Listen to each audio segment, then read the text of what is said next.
Hello everyone, my name is Kushal Tripathi and I am your mathematics educator. इस video में हम लोग कवर करेंगे 10th क्लास एनसीईआरटी से 11.1 का question number 5। So this is the question.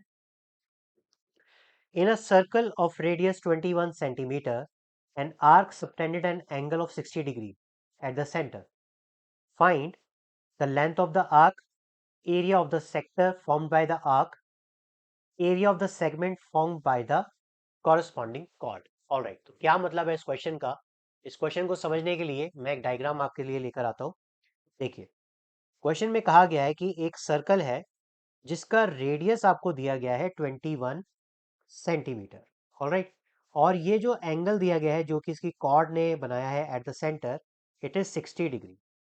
Alright, तो हमसे पूछा गया है कि बताइए इस आर्क की क्या लेंथ होगी।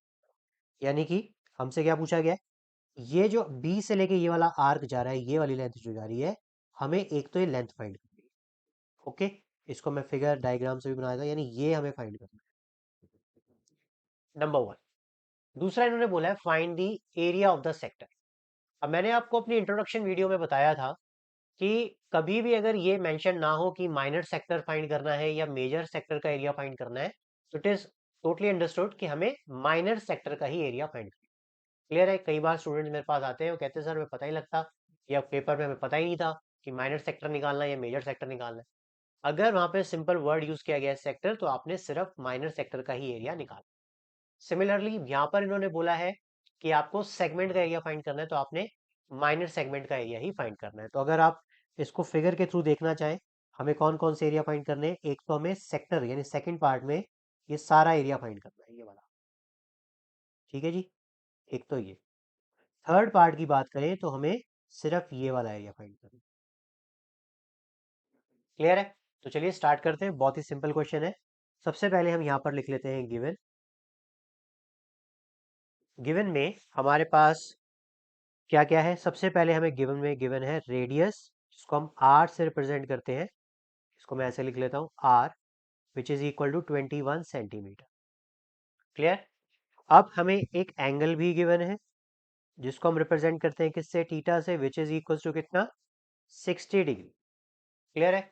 अब सबसे पहले बात हो रही है फर्स्ट पार्ट की, which is length of the arc. तो यहाँ पे आप लिखिए first part, length of arc.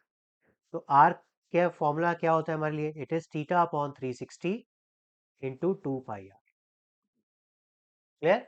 इसमें वैल्यूज को पुट इन करें। This is 60 upon 360 into 2 into 22 upon 7, and R is equal to how much? 21। ये वैल्यूज पुट इन कर दी।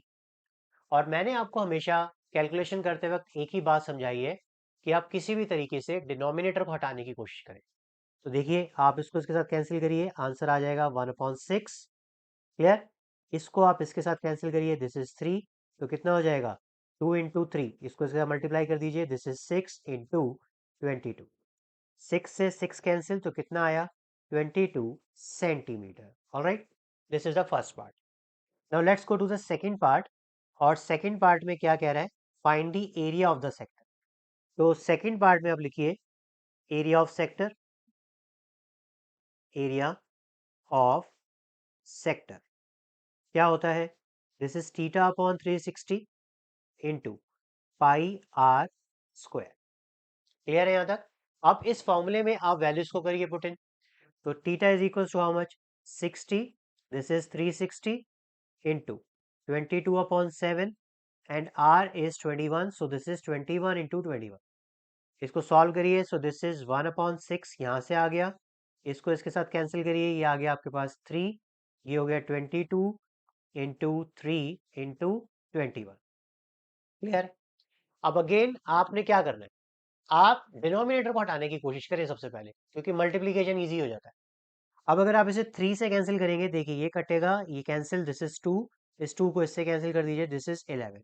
तो बहुत ही सिंपल कैलकुलेशन बन गई आपके लिए। This is 11 into 21, which is equals to 231 centimeter square. So what is it? It is the area of the sector. This is the second part. Now let's go to the third part. और third part के लिए थोड़ा सा आपने alert रहना है, क्योंकि इसका फॉर्मूला कई बार बच्चे जो है भूल जाते हैं। तो देखिए थर्ड पार्ट ये आपके पास आ गया, क्लियर। थर्ड पार्ट में एरिया ऑफ सेगमेंट निकालना है, या हम कहें एरिया ऑफ माइनर सेगमेंट। तो जिन बच्चों ने हमारी इंट्रोडक्शन वीडियो देखी है तो उनको पता है कि फॉर्मूला क्या है।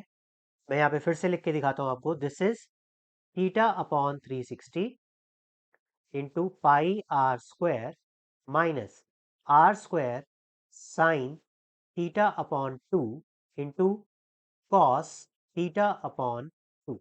इस फॉर्मूले को आप याद रख लीजिए, आपको कहीं पे भी डिफिकल्टी नहीं होने वाली। अब यहां पर वैल्यूज को पुट इन करें। थीटा की वैल्यू कितनी है हमारे पास? This is 60 upon 360, alright.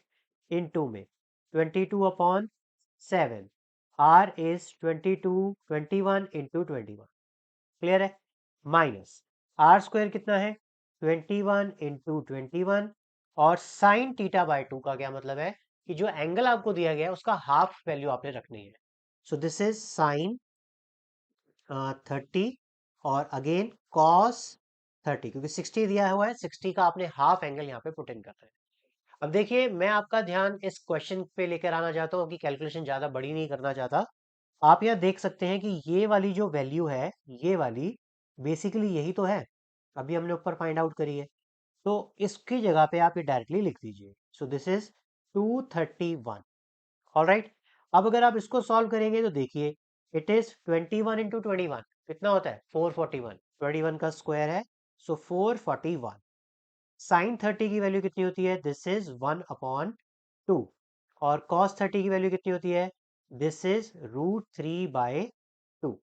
Further इसे सिंप्लीफाई करेंगे, सो दिस इज 231 माइनस 441 √3 अपॉन में 4।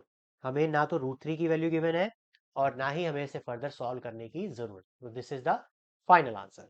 ऑलराइट स्टूडेंट्स, तो आप इसे देख सकते हैं अपनी स्क्रीन पे properly. This is a third part, this is a second part, and this one is a first part. All right students, happy learning.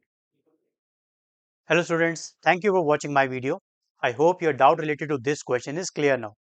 If it's so, then please like it and share it with your friends. Moreover, don't forget to subscribe my channel for free online maths classes.